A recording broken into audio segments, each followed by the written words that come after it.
नमस्कार,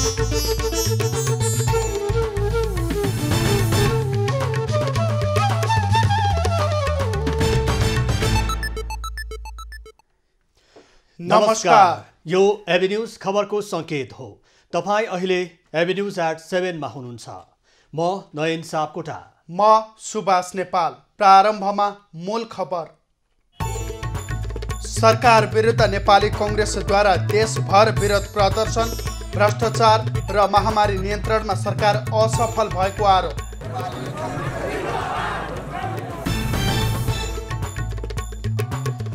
कम्युनिस्ट सरकारकै कारण राज संस्था पक्षधर सक्रिय भएको कांग्रेस सभापति देउवाको दाबी। पौडेल भन्छन् गणतन्त्र मास्न दिन्नौ। संघीय व्यवस्था र सरकार ढाल्ने सपना नदेख्न गृहमन्त्री थापाको चेतावनी।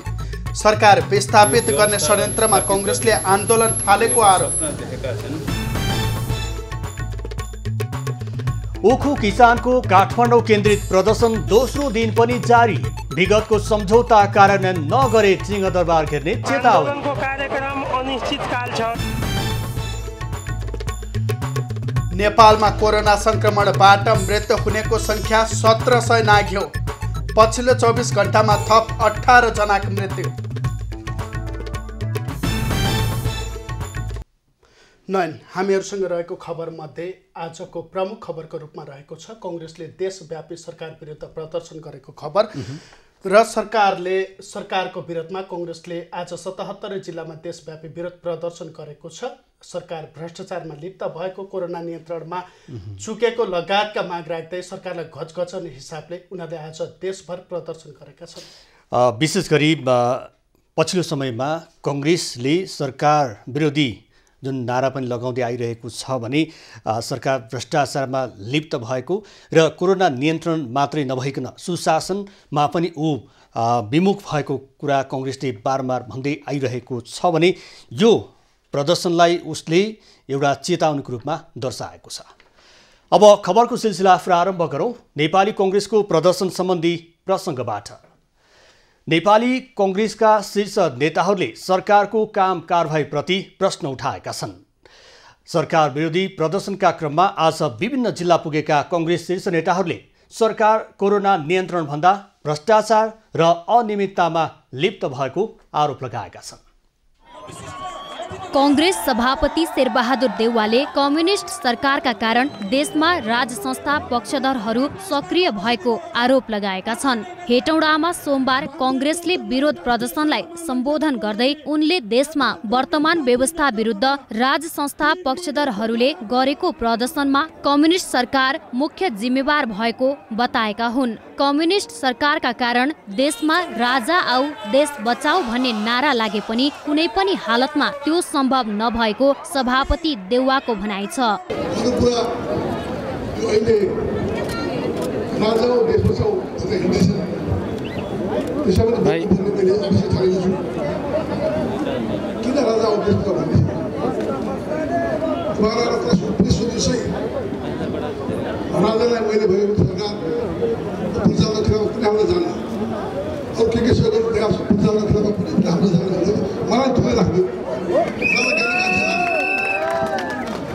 पूर्व प्रधानमन्त्री समेत रहेका देउवाले ओली नेतृत्वको सरकारको गतिविधिका कारण जनता आजित भएको बताए। कार्यक्रमलाई सम्बोधन गर्दै कांग्रेस प्रवक्ता विश्वप्रकाश शर्माले कम्युनिस्ट सरकारले कात्रोमा पनि भ्रष्टाचार गरेको आरोप लगाए। निराशा बढ्छ जनतामा जब अस्पताल दौडाउँदै गर्दा आमाको भर्ती हुँदैन र आमाको मृत्यु हुन्छ, त्यो छोराले सरकार जिन्दाबाद भन्न सक्दैन।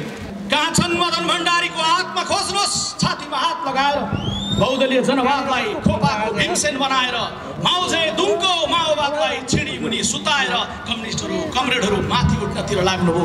यो एकता कुनै सैद्धान्तिक एकता थिएन, यो सत्ताको लागि भएको एकता थियो।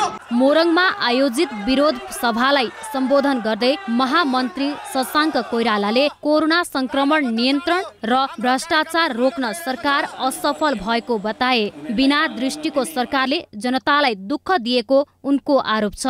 अरबौंको भ्रष्टाचार गरे। मास्क हरेक नेपालीको मुखमा मास्क नेपाल सरकारले दिनुपर्ने हो। तर मलाई थाहा छ तपाईँहरूले आफ्नै पैसा हालेर मास्क किनेर लगाइरहनु भएको छ। यो त सरकारको काम हो। कोभिडबाट बस्न सरकारले हात उठाइदिएको छ, हामी सक्दैनौँ भने। यस्तो सरकार, यस्तो निकम्मा सरकार छ र त्यसमाथि यत्रो भ्रष्टाचार छ यो सरकारमा। उता कैलालीमा कांग्रेस नेता गगन थापाले राष्ट्रपति विद्यादेवी भण्डारी नेकपाको घर झगडा मिलाउन लागि परेकोमा आपत्ति जनाए। सक्ने भए काठमाडौँमा आएर चुनाव लड्न चेतावनी दिँदै थापाले राजा फाल्ने जनताले राष्ट्रपति पनि फाल्ने चेतावनी दिए। भ्रष्टाचारको काण्ड प्रधानमन्त्रीले प्रोत्साहन नगरिकन भएको छैन, प्रधानमन्त्रीको संरक्षण बिना भएको छैन। भ्रष्टाचारी खोज्न कहीँ जानु पर्दैन, बालुवाटार गए पुग्छ। भ्रष्टाचारी खोज्न कहीँ जानु पर्दैन, सिंहदरबार गए पुग्छ। हामी देखिरहेका छौँ 2 वर्ष यसरी बित्यो। यति धेरै युवा साथीहरू यहाँभित्र आउनुभएको छ, नेपाली कांग्रेस झण्डा बोकेर आउनुभएको छ। नेता थापाले प्रधानमन्त्री ओलीलाई भ्रष्टाचारीलाई संरक्षण गरेको आरोप पनि लगाए। भ्रष्टाचारी हेर्न बालुवाटार गए पुग्ने उनको भनाइ थियो। उनले आफैलाई बचाउन नसकेका राजाले जनतालाई बचाउने भ्रममा नपर्न समेत जनतालाई आग्रह गरे। नेपाली कांग्रेसले सरकार विरुद्ध गरेको देशव्यापी प्रदर्शनका क्रममा काठमाडौँमा आयोजित सभालाई वरिष्ठ नेता रामचन्द्र पौडेलले सम्बोधन गरेका छन्। नेता पौडेलले प्रधानमन्त्री केपी ओलीकै कारण देशमा भ्रष्टाचार बौलाएको आरोप लगाए। वरिष्ठ नेता रामचन्द्र पौडेलमाथि तनहुँमा भएको दुर्व्यवहार, भ्रष्टाचार तथा कोरोना महामारीमा सरकारको उदासीनता विरुद्ध नेपाली कांग्रेसले देशव्यापी विरोध प्रदर्शन गरेको छ।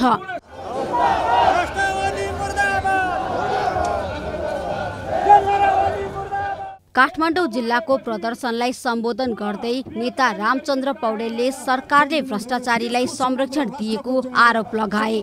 मुलुक कोरोना महामारीले विक्षिप्त बनेको समयमा सरकार स्वास्थ्य सामग्री खरिद प्रक्रियामा भ्रष्टाचार गरेको आरोप लगाउँदै सरकार भ्रष्टाचारको दलदलमा फसेको बताए। जुनसुकै नाममा आओस्, प्रवृत्ति उही हो, मनोवृत्ति उही हो।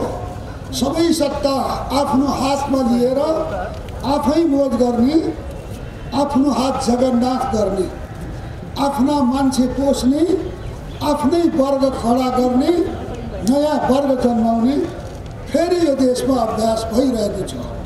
आज त्यसैको विरुद्ध जनता सडकमा आइरहेको छ।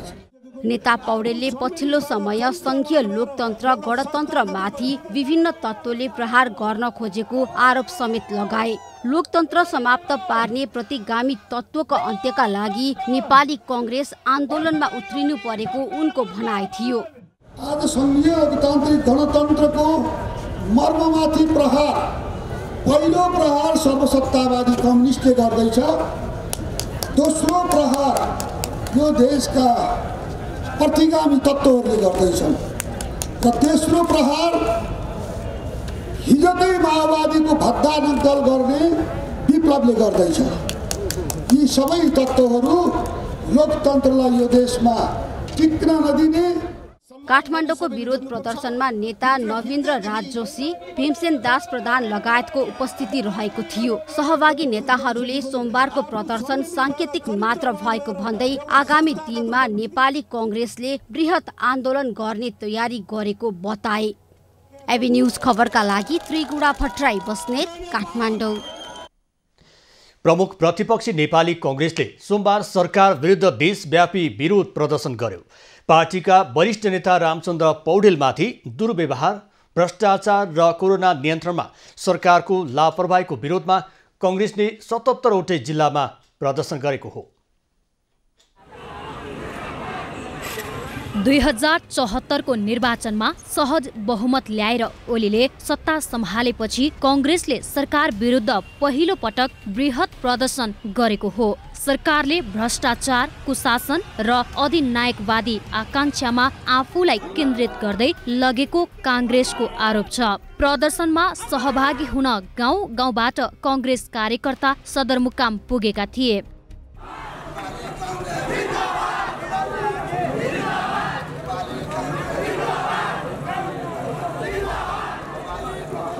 सरकारप्रति नरम देखिएको आरोप खेप्दै आएको कांग्रेस सोमबार भने आक्रामक देखिएको छ। जिल्लाहरूमा भएका प्रदर्शनमा सहभागी कांग्रेस नेताहरूले अब संसद र सडकबाट सशक्त ढङ्गले सरकार विरुद्ध अगाडि बढ्ने चेतावनी दिएका छन्। नेताहरूले सरकार कोरोना नियन्त्रणमा असफल भएको र भ्रष्टाचारमा डुबेको आरोप लगाए।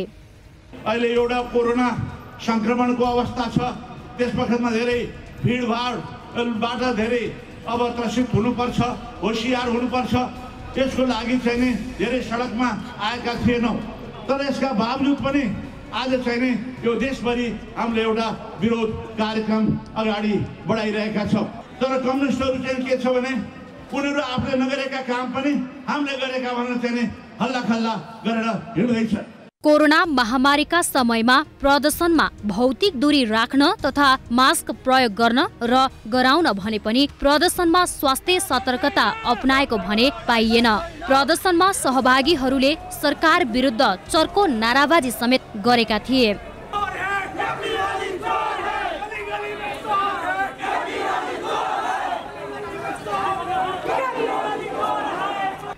कांग्रेसले सोमबारको प्रदर्शनपछि सरकार विरुद्ध काठमाडौँ केन्द्रित आन्दोलन गर्ने तयारी गरेको छ।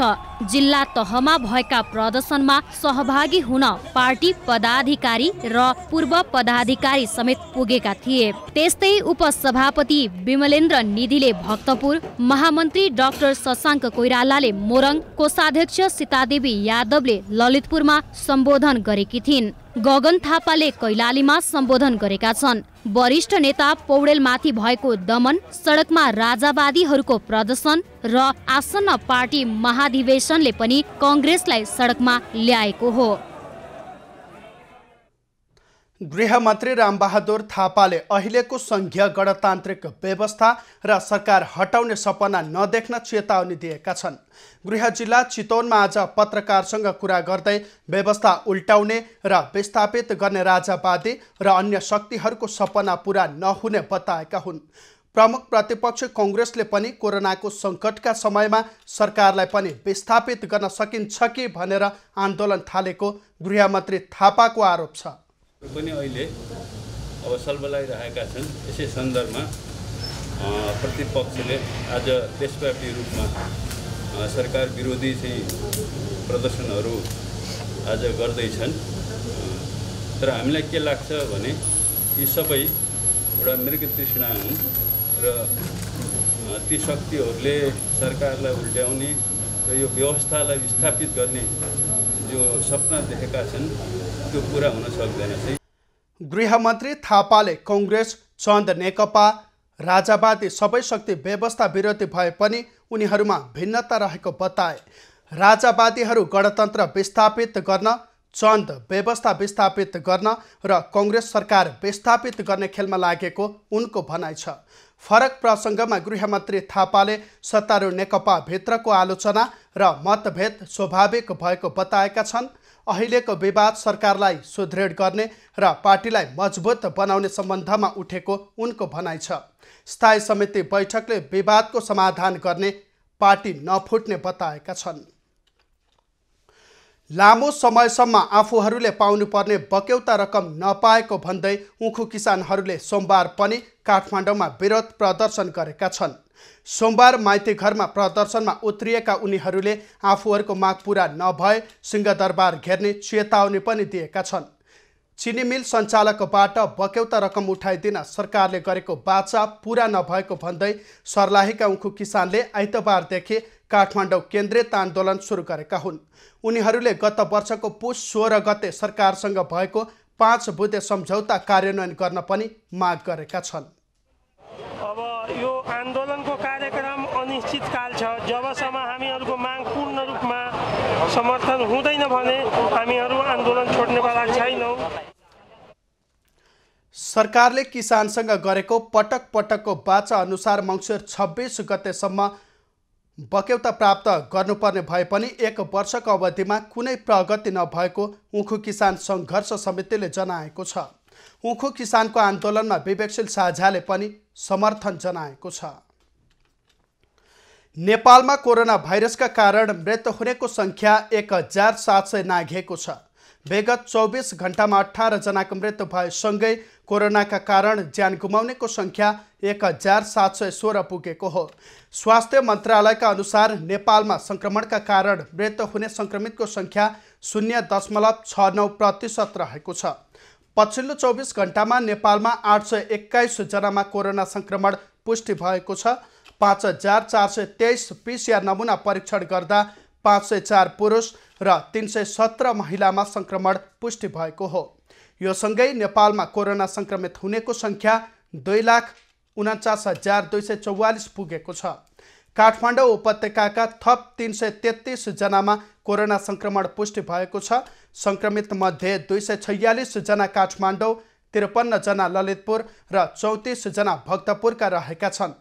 त्यस्तै प्रदेश 1 मा 34, प्रदेश 2 मा 15, बागमतीमा 394, गण्डकीमा 95, लुम्बिनीमा 103 र सुदूरपश्चिम प्रदेशमा 75 जनामा सङ्क्रमण पुष्टि भएको छ। अहिले देशभर सक्रिय सङ्क्रमितको सङ्ख्या 10,955 रहेको छ। तीमध्ये 7,340 जना होम आइसोलेसन र 3,615 जना संस्थागत आइसोलेसनमा रहेका छन्। त्यस्तै 273 जनाको सघन उपचार कक्ष र 54 जनाको भेन्टिलेटरमा उपचार भइरहेको छ। पछिल्लो 24 घण्टामा नेपालमा 842 जना कोरोना सङ्क्रमण मुक्त भएका छन्। यो सँगै कोरोना सङ्क्रमण मुक्त हुनेको सङ्ख्या 2,36,573 पुगेको छ। कोरोना मुक्त हुनेको दर 94.9% रहेको स्वास्थ्य मन्त्रालयले जनाएको छ। कोरोना सङ्क्रमण पहिचानका लागि हालसम्म सरकारले 18,36,464 वटा नमुना PCR विधिबाट परीक्षण गरेको छ। अहिले देशभरका क्वारेन्टिनमा 471 जना बसिरहेका छन्। कोरोना सङ्क्रमणका कारण नेपालका विभिन्न क्षेत्रहरू बन्द रहेको अवस्थामा पछिल्लो समय सबै सुचारू लगभग भइसकेको अवस्था छ। यता सिनेमा घरहरू पनि सरकारले सञ्चालनका लागि अनुमति दिएको त छैन। यद्यपि सञ्चालकहरूले पनि अब पुस 10 गतेबाट स्वास्थ्य मापदण्ड अपनाएर हल सञ्चालन गर्ने घोषणा गरेका छन्। विशेष गरी अहिलेको महामारीको समयमा सबै क्षेत्र तहस-नहस भइरहेको छ र यो चलचित्र क्षेत्रमा पनि यसले असर पुर्याइरहेको छ। रोजीरोटी गुमेको कुरा र चलचित्र हलमा देखाउन नपाएको जुन प्रतिक्रिया स्वरूप पनि चलचित्र निर्माता सङ्घले सरकारको जुन आग्रहलाई नमान्दै पुस 10 गतेबाट उनीहरूले चलचित्रलाई हलमा प्रदर्शन गर्ने भएका छन्। अबको क्रममा हल खोल्ने घोषणा सम्बन्धी प्रसङ्ग। सरकारले अनुमति नदिए पनि हल सञ्चालकहरूले पुस 10 गतेबाट एकतर्फी रूपमा सिनेमा हल खोल्ने घोषणा गरेका छन्। बारम्बार आफूहरूको मागलाई बेवास्ता गरेको भन्दै एकतर्फी हल खोल्ने घोषणा गर्नुपर्ने अवस्था आएको चलचित्र सङ्घले जनाएको छ। लकडाउन पूर्ण रूपमा हटाई मुलुकभर सबै क्षेत्र सञ्चालनमा आइसकेको अवस्थामा पनि सरकारबाट चलचित्र घर सञ्चालनमा स्वीकृति प्राप्त नभएको हुँदा यस्तो निर्णय गरिएको सङ्घले जनाएको छ। सङ्घले नेपाल सरकारको सुरक्षा विधि तथा सुरक्षा मापदण्ड अपनाई चलचित्र घर सञ्चालन गर्ने भएको हो। सङ्घले कोरोनाका कारण मारमा परेको चलचित्र क्षेत्रलाई माथि उठाउन सरकारले सहयोग गर्नुपर्ने माग पनि अघि सारेको छ। चलचित्र क्षेत्रलाई अति प्रभावी क्षेत्रमा सम्बोधन हुनुपर्ने, चलचित्र घर सञ्चालन नभएको अवधिको विद्युत महसुलको डिमान्ड चार्ज पूर्ण रूपमा मिनाहा हुनुपर्ने, चलचित्र प्रदर्शन व्यवसायले उद्योगको मान्यता पाउनुपर्ने, मनोरञ्जन कर खारेज हुनुपर्ने लगायतका माग सङ्घले राखेको छ। 9 महिना हल बन्द हुँदा हल व्यवसायलाई 2 अर्ब भन्दा बढी घाटा भएको बताइएको छ। काठमाडौँ महानगरपालिकाले 26औं महानगर दिवस मनाएको छ। दिवसका अवसरमा महानगरपालिकाले काठमाडौँलाई सफा, स्वच्छ, हराभरा र धुलो मुक्त बनाउने प्रतिबद्धता व्यक्त गरेको छ। काठमाडौँ महानगरपालिकाले 26औं महानगर दिवस मनाएको छ। दिवसका अवसरमा सोमबार आयोजित कार्यक्रममा सङ्घीय मामिला तथा सामान्य प्रशासन मन्त्री हृदेश त्रिपाठीले देशको समग्र राजनीतिक प्रणाली स्थानीय तहको भूमिकामा निर्भर रहेको बताए। उनले सङ्घीय लोकतान्त्रिक गणतन्त्र कसैले पनि समाप्त पार्न नसक्ने उल्लेख गर्दै कोभिडको समयमा स्थानीय तहले गरेको काम कारबाहीबाट नै सङ्घीयता आवश्यक छ भन्ने पुष्टि भएको बताए। मलाई सम्झना छ हामी लकडाउनको बेलामा मेयर साहबहरूसँग बारम्बार हामी भेटिरहन्थ्यौँ र हामी यो चुनौतीहरूलाई हामीले कसरी सामना गर्ने भने छलफल गरिरहन्थ्यौँ। काठमाडौँ बाहिरबाट आएका या बसेकाहरूको पनि यस महानगरपालिकाले उत्तिकै ढङ्गले सेवा गर्यो त्यस बेला। कार्यक्रममा काठमाडौँ महानगरपालिकाका प्रमुख विद्यासुन्दर साक्यले काठमाडौँ महानगरपालिका सिङ्गो देशवासीकै भएको बताए। उनले काठमाडौँलाई सफा, स्वच्छ, हराभरा, धुलो र हिलोमुक्त बनाउने प्रतिबद्धता व्यक्त गर्दै साथ दिन सबैलाई आग्रह गरे। काठमाडौँ महानगरपालिकाले काठमाडौँ महानगरपालिकाभित्र मात्र होइन, काठमाडौँ जिल्लाका अन्य नगरपालिकाहरूसँग पनि सहकार्य गरेर अगाडि बढिरहेका छन्। नगर साझेदारलाई विश्वासका साथ सहकार्य गरेर अगाडि बढिरहेका छन् र काठमाडौँ महानगरपालिकाले आफू मात्र बढेर हुँदैन। मेरो घर अगाडिको बाटो चिल्लो हुने अनि मेरो छिमेकीको हिलो हुने भयो भने त्यो हिलोले मेरो सडक पनि बिगार्छ। 2052 साल मङ्सिर 29 गते काठमाडौँलाई महानगर घोषणा गरिएको थियो। सोही दिनलाई आधार मानेर हरेक वर्ष मङ्सिर 29 गतेलाई महानगर दिवसको रूपमा मनाउँदै आएको छ। महानगरपालिकाले आगामी दिनमा काठमाडौँको सौन्दर्यीकरणका लागि धार्मिक सम्पदाको संरक्षण र सम्वर्धनका साथै सडकलाई मानव मुक्त बनाउने अभियानलाई मूर्त रूप दिने योजना बनाएको छ। यसैगरी महानगरभित्र हरियाली बढाउन थप उद्यान बनाउने र विभिन्न अस्पतालहरूसँग सहकार्य गरी स्वास्थ्य क्षेत्रमा समेत उल्लेख सुधार गर्ने योजना बनाएको छ। एबी न्यूज खबरका लागि सृजना मिश्रको रिपोर्ट। हरेक दिन जस्तो कुनै न कुनै जात्रा भइरहने उपत्यकामा बाला चतुर्दशीको अवसरमा लुटी अजिमा इन्द्राणी देवीगणको जात्रा मनाइएको छ। यो जात्रा बाला चतुर्दशीको अघिल्लो दिनदेखि औँसीसम्म मनाउने गरिन्छ।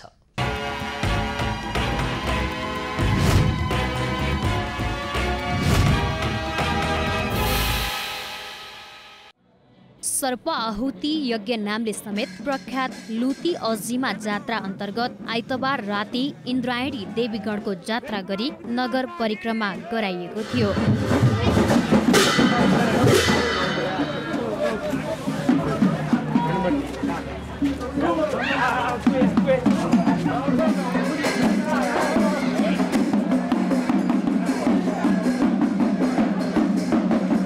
कोरोना महामारीका कारण यस वर्ष लुटी अजिमा सर्पाहुति होम र इन्द्रायणी देवीको खट जात्रा भने हुन सकेन। तर इन्द्रायणी देवीगण अन्तर्गत शोभा भगवती, स्वा छफो गणेश, भरी गणेश आदिको भने खट जात्रा गरिएको थियो। जात्रा गर्ने क्रममा विष्णुमती स्थित शोभा भगवती मन्दिरमा प्रतिस्थापित भगवतीको मूर्तिलाई खटमा विराजमान गरी खट जात्रा गरिएको थियो। सो क्रममा शोभा भगवती को खटले इन्द्रायणी मन्दिरको 3 पटकसम्मको परिक्रमा पछि खट जात्रालाई निरन्तरता दिँदै नगरको परिक्रमा गराइएको थियो। सुवर्ण प्रणाली महानगर भनेर चिनिने हालको ठहिटीमा खट पुगेपछि त्यहाँ खटलाई सेक्नुपर्ने नियम रहेकाले सो स्थानमा खट पुर्याई खट जात्रालाई विश्राम दिएको थियो। अरू बेला रातभरि जागराम बसी ढाफा भजन गरिने ठहिटीमा यसपटक भने केही समय मात्र खट बिसाई पुनः खट जात्रा गरी नगरको परिक्रमा पश्चात खटलाई देवीघर पुर्याई जात्रा समापन गरिएको थियो। एबी न्यूज खबरका लागि राकेश डङ्गोलको रिपोर्ट।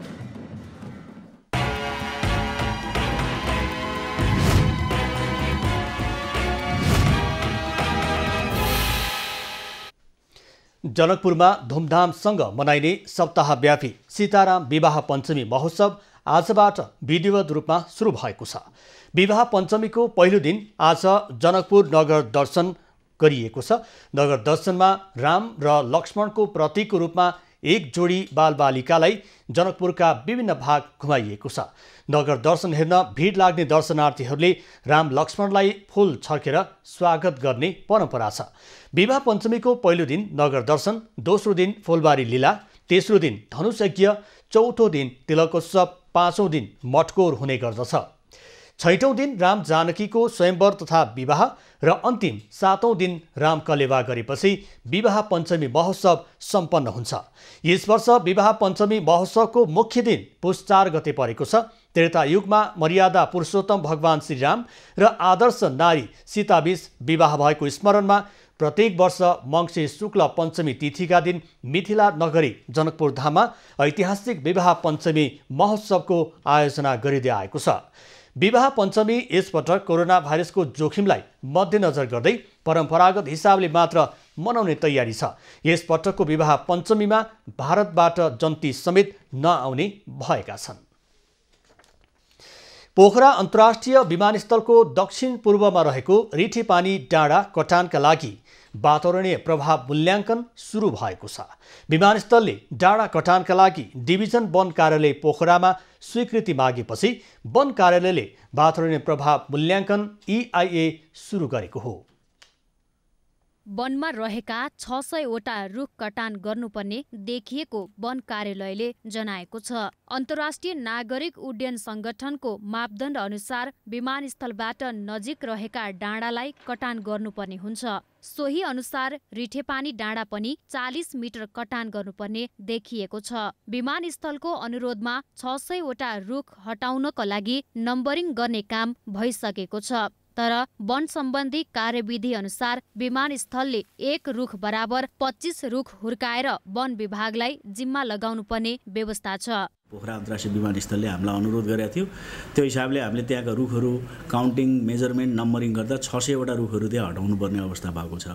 ठुला विकासका आयोजनाको नाम वन विनाशलाई नियन्त्रण नगर्दा वन मासिँदै गएको वन संरक्षण कर्मीको भनाइ छ। आयोजना निर्माण हुँदा 1 रुख बराबर 25 बिरुवा हुर्काएपछि मात्र वन कटान सुरु गरिनुपर्ने उनीहरूको भनाइ छ। वन विनाश हुँदाखेरि विशेष गरेर चाहिँ रुखहरू हट्दाखेरि त्यो ठाउँको माटोलाई सहजै पानीले बगाउँछ, बाढी आउँछ र जमिन मुनि पानी जुन सञ्चित हुन्छ। विकासको नाममा कुनै पनि आयोजनाले 1 वटा रुख विनाश गरे बापत 25 वटा रुख हुर्काउनु पर्ने हुन्छ। तर विमानस्थलको निर्माण कार्य सम्पन्न हुनै लाग्दा समेत जग्गा प्राप्ति गरी बिरुवा हुर्काउने प्रक्रिया अगाडि नबढ्नुले रिठेपानी डाँडा कटान हुने कार्य प्रभावित हुने देखिएको छ। धितोपत्र बजारमा शेयर कारोबार मापक नेप्से परिसूचक सोमबार पनि उच्च अङ्कले वृद्धि भएको छ। नेपाल स्टक एक्सचेन्जका अनुसार सोमबार नेप्से र कारोबार रकम दुवैमा उल्लेख्य वृद्धि भएको छ। स्टकका अनुसार नेप्सेमा 56.72 अङ्कले वृद्धि भई 2067.17 मा पुगेको छ। यस्तै सेन्सिटिभ परिसूचक 6.04 ले वृद्धि भई 388.16 मा पुगेको छ। कुल 202 कम्पनीको 1,28,88,066 किता सेयर 7,20,41,36,36,923 मूल्यमा खरिद बिक्री भएको छ। सोमबार ब्याङ्किङ 22.1, व्यापार 161.76, होटल 36.16, विकास ब्याङ्क 56.52, वित्त 3.34, निर्जीवन बीमा 37.14, उत्पादन 106.05, अन्य 63.39, लघुवित्त 136.21, जीवन बीमा 1 र सामूहिक लगानी कोष 0.15 ले वृद्धि भएको छ। कारोबारका आधारमा सोमबार नेपाल लाइफ इन्सुरेन्स कम्पनी शीर्ष स्थानमा रहेको छ। सो कम्पनीको 74,49,79,668 बराबरको कारोबार भएको छ। Prime life insurance, global IME लघुवित्त, Narayani development bank, Nepal life insurance, स्वाभिमान लघुवित्त वित्तीय संस्था, माहुली सामुदायिक लघुवित्त, नेसनल माइक्रो फाइनान्स, स्वाभिमान लघुवित्त वित्तीय संस्था, नेसनल माइक्रो फाइनान्स, माहुली सामुदायिक लघुवित्त र शिखर इन्सुरेन्स कम्पनीका लगानीकर्ताले करिब 10% हाराहारीमा कमाएका छन्। काठमाडौँको शान्तिनगर स्थित सुकुम्बासे बस्तीमा भएको आगलागीका कारण 3 घर जलेर पूर्ण रूपमा नष्ट भएको छ। सोमबार दिउँसो करिब 1 बजे बस्तीको एक घरबाट सल्केको आगोले अन्य घरमा पनि क्षति पुगेको हो। आगलागीबाट अन्य 2 घरमा सामान्य क्षति पुगेको छ। प्रारम्भिक अनुसन्धानमा ग्यास लिक भएर आगो फैलिएको हुन सक्ने अनुमान गरिएको छ। स्थानीय बासिन्दा पनि एक घरमा ग्यास लिक भएर आगो लागेको र अन्य घरमा सल्केको बताएका छन्। क्षति भनेको यो 3टा घर मजाले भयो र उयो 2टा चाहिँ अलिअलि यो यहाँ पड्केको उछिटेर चाहिँ त्यता गयो। त्यो ग्यास जल बाल्ने बेला त्यो लिक भयो, वात्तै बल्यो, त्यो ठ्याक्क गर्दाखेरि वात्तै ग्यास आयो, भाग्यो छोड्दियो, कपडामा भेट्यो, त्यो तन्नामा भेटेपछि तन्नाले हुडगुड्ती बाल्दियो। आगलागी भएको खबर पाएपछि नेपाली सेना, सशस्त्र प्रहरी र नेपाल प्रहरीको टोली घटनास्थल पुगेको थियो। त्यस्तै आगो काठमाडौँ र ललितपुर महानगरपालिका सहितका दमकलले नियन्त्रणमा लिएको थियो। आगलागीबाट भएको क्षतिको पूर्ण विवरण भने आउन बाँकी रहेको प्रहरीले बताएको छ। राष्ट्रिय पुनर्निर्माण प्राधिकरणका कार्यकारी निर्देशक सुशील गेवालीले भूकम्पबाट आंशिक क्षति भएका संरचनाहरूलाई पुनः निर्माण गर्न प्राधिकरण तयार रहेको बताएका छन्। आधारभूत माध्यमिक विद्यालय र नवदुर्गा मावि रामपुरको 12 कोठे भवन शिलान्यास गर्दै गेवालीले आंशिक क्षति भए पनि फेरि किचिन्छु भन्ने त्रासमा रहेका जनतालाई सुरक्षित आवास प्रदान गर्न प्राधिकरण तयार रहेको बताएका हुन्। गेवालीले पुनर्निर्माण गर्न तयार भएकाहरूलाई पूर्ण अनुदान दिने बताउँदै पुर्खाको नासोको रूपमा रहेका घरहरूको संरक्षणका लागि प्राधिकरणले सहयोग गर्ने जानकारी दिए। मान्छेलाई चाहिँ साइकोलोजिकल हिसाबले ढुङ्गा माटोको घर छ, म यहाँ थिचिन्छु पुरिन्छु भनेर चाहिँ ऊ बस्नै सक्दैन, सुत्नै सक्दैन भने ठिकै छ, दिदिउँ चाहिँ जनतालाई घर बन्ने कुराको लागि, तर उसले चाहिँ सुरक्षित गरेर नयाँ घर बनाओस्। तर होइन त्यो घर नै म चाहिँ बाबुबाजेको पहिलादेखि पुर्खाको घरको माया लाग्छ, भत्काउन म चाहन्न भन्नुहुन्छ भने तपाईँले त्यसलाई प्रबलीकरण गर्नुहोस्, प्राविधिक सहयोग पाउनुहुन्छ, त्यसलाई सुरक्षित रूपमा चाहिँ बनाउनुहोस् र त्यो चाहिँ निर्माण गर्नुहोस्। प्राधिकरणको समय अवधि आगामी आर्थिक वर्षको पुससम्म मात्र रहेकाले निर्माणमा ढिलाइ नगर्न पनि गेवालीले आग्रह गरेका छन्। उनले पहिलो किस्ता लिएर बसेका लाभग्राहीहरूलाई घर नबनाएमा पैसा फिर्ता गर्न समेत आग्रह गरे। राष्ट्रिय पुनर्निर्माण प्राधिकरण केन्द्रीय आयोजना कार्यान्वयन इकाइ मार्फत आधारभूत मावि 2,09,23,906 र नवदुर्गा माविमा 2,19,98,440 मा भवन निर्माण हुन लागेको हो। राष्ट्रिय पुनर्निर्माण प्राधिकरण अन्तर्गत पाल्पामा 114वटा विद्यालय भवन पुनर्निर्माण सम्पन्न भएको र 86वटा निर्माणको क्रममा रहेका छन्। संस्कृति, पर्यटन तथा नागरिक उड्डयन मन्त्री योगेश भट्टराईले सृजनात्मक कला र साहित्यले नेपालको धार्मिक, सामाजिक र भौगोलिक एकतालाई प्रतिनिधित्व गर्ने बताएका छन्। नेपाल प्रज्ञा प्रतिष्ठानको 63औं वार्षिकोत्सव तथा राष्ट्रिय कविता महोत्सव 2077 को अवसरमा सोमबार काठमाडौँमा आयोजित कार्यक्रममा मन्त्री भट्टराईले साहित्य र कलाको माध्यमबाट देशको एकतालाई प्रतिनिधित्व गर्न सकिने बताएका हुन्। साहित्य र कलाको माध्यमबाट देशमा जातीय सद्भाव, धार्मिक सहिष्णुता र भौगोलिक एकता कायम राख्न सकिने उनको भनाइ छ। धार्मिक सहिष्णुता, भौगोलिक एकता कायम राख्दै नेपालको राष्ट्रिय एकतालाई अक्षुण्ण राख्ने काम नेपाली जनसमुदायले गर्दै आएको छ। र हाम्रो साहित्यहरू पनि, हाम्रा सृजनात्मक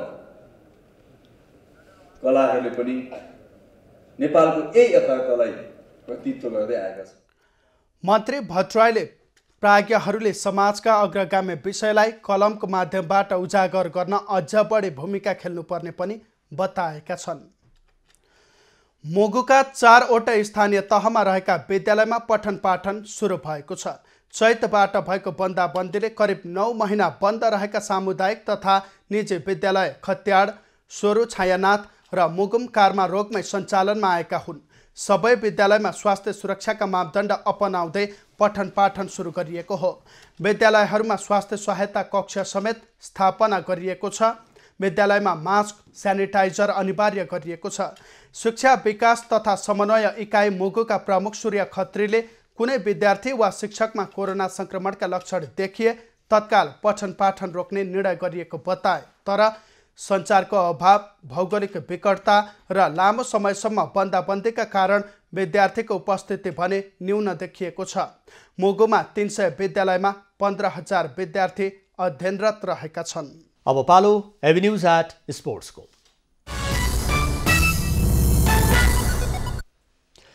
कुशल भुर्तेलको शानदार ब्याटिङमा नारायणीलाई 1 विकेटले हराउँदै राप्ती गौतम बुद्ध कप क्रिकेटमा लगातार दोस्रो जित निकाल्न सफल भएको छ।